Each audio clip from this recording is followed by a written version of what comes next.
Olá, o meu nome é Jair Martins, eu sou aluno na Uninter, estou cursando o curso de Educação Musical.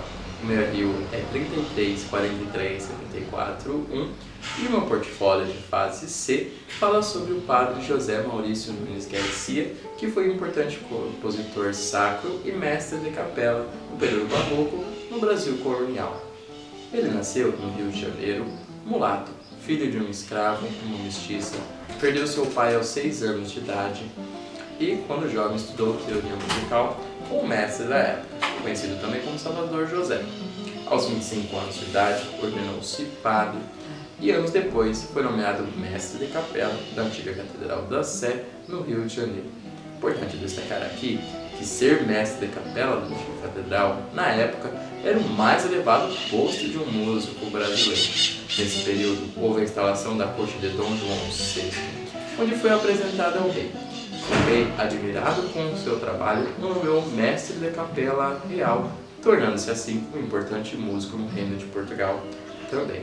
Chegando ao Brasil, teve contato com o compositor português Marcos Portugal e, ao fim de sua carreira, deixou para nós um curso de música no Rio de Janeiro e 2 alunos de destaque, Dom Pedro I e Francisco Manuel da Silva.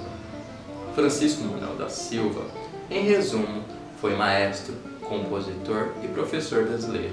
Fundou escolas, conservatórios e institutos musicais e estudou música desde criança com o padre José Maurício. Nesse período também houve a abdicação de Dom Pedro I e Francisco, para comemorar, compôs uma melodia de estilística patriótica que mais tarde se transformou no nosso famoso hino nacional brasileiro. Bom, o barroco no Brasil foi introduzido através dos jesuítas portugueses com o objetivo principal de catequizar os índios. Nessa época, o Brasil recebeu grande influência de Portugal, mas também conseguiu desenvolver características artísticas próprias, já que viviam realidades diferentes. Portugal vivia o luxo e o Brasil vivia a escravização dos negros e perseguição dos índios. Os jesuítas utilizavam-se do barroco para catequizar os índios. De que forma? Através da religião.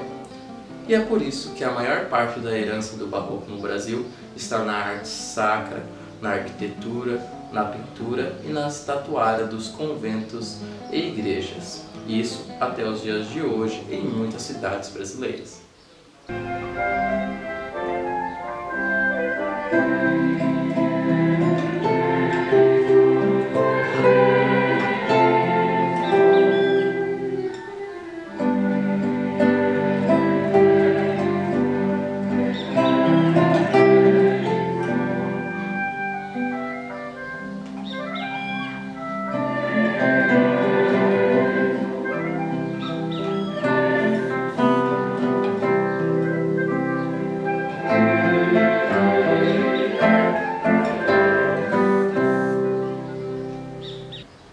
Esse foi um kit do padre José Maurício, que compõe a produção musical sacra da época. Grande parte dessa produção era construída em um discurso propriamente barroco, que não conhece outra modalidade de estrutura composicional. Então assim, eles faziam uso frequente da harmonia sequencial, a frase repetida em outro grau ou em outro tom, por imitação. Na primeira parte da música, a primeira frase se inicia com o 3º grau do tom, que é a nota Mi, se desenvolve e termina com uma pergunta. Mi, Fá, Lá, Sol, Sol, Lá, Si, Lá, Sol. A segunda frase da música se inicia com o 2º grau do tom, a nota Ré, se desenvolve mantendo a mesma estrutura intervalar e a mesma estrutura rítmica e termina com a resposta. Ré, Ré, Ré, Dó, Sol, Fá, Ré, Ré, Mi, Fá, Sol, Lá, Ré.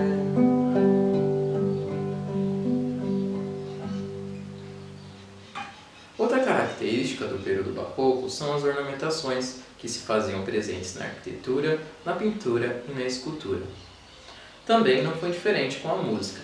Em ambas as artes, elas exerciam a função de embelezamento e preenchimento dos espaços vazios. Também poderia ser considerado um recurso de improvisação do período, o que dava total liberdade aos intérpretes nos momentos solos, nas cadências de concerto. Bom, essas foram as minhas considerações sobre o padre José Maurício e um pouco do que acontecia na época. Eu espero que vocês tenham gostado e até a próxima!